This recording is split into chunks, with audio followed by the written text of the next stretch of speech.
Shalom saudaraku, bagaimana kabarnya? Selamat berjumpa kembali dengan saya Susi dalam program Tuntunan Ilahi. Dan hari ini kita sampai di hari yang ke-124. Saya memberikan judul Menari bagi Tuhan. Dan nats yang kita baca diambil dari 1 Tawarik pasal 13 sampai 16. Saudaraku, dalam pasal ini Daud membuat bagi dirinya gedung yang telah dipersiapkan, tempat untuk tabut Allah. Dan dia membentangkan kemah itu. Dan dia juga berkata hanya orang-orang Lewi yang akan mengangkut tabut Allah ini.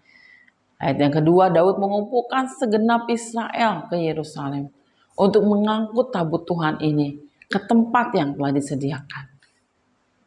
Ayat ke-28, bagaimana seluruh orang Israel mengangkut tabut Tuhan itu dengan diiringi sorak-sorai, dengan bunyi nafiri dan ceracap, sambil memperdengarkan permainan gambus dan kecapi.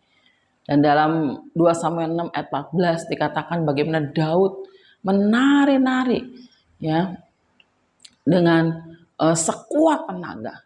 Dan ketika tabut Tuhan itu sudah sampai, ya Mikhael, istri Daud yang merupakan anak Saul, melihat Daud melompat dan menari-nari, dan kemudian mengatakan bahwa bagaimana dia memandang rendah Daud dalam hatinya.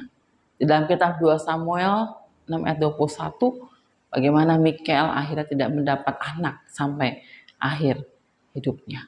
Ya, saudaraku, tabut Allah adalah simbol dari kehadiran dan penyertaan Tuhan.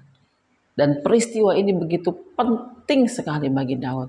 Dan ini merupakan hal yang utama bagaimana tabut Tuhan itu boleh kembali ke tempatnya. Daud begitu bersyukur, Daud begitu bersukacita, dan dia mengekspresikan syukur, mengekspresikan kasih dan sukacita dengan melompat, dengan menari. Dan itu sebenarnya bukan kedagingan, ya, karena begitu dekat dan cintanya Daud kepada Tuhan. Dia rela melakukan apapun, ya, seperti itu. Bahkan seolah-olah mungkin dia seperti orang gila melompat-lompat.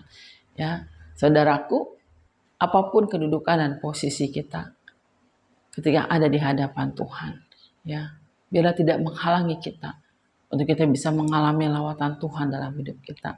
Ekspresikanlah syukur kita, kasih kita, sukacita kita kepada Tuhan, ya. Dan kita pun semakin mengalami lawatan Tuhan di dalam kehidupannya. Ya, oke saudaraku, dan nats yang akan kita baca besok diambil dari Mazmur 1 sampai 2, 15, 22 sampai 24, 47 dan 68. Ini memberkati kita semua. Shalom.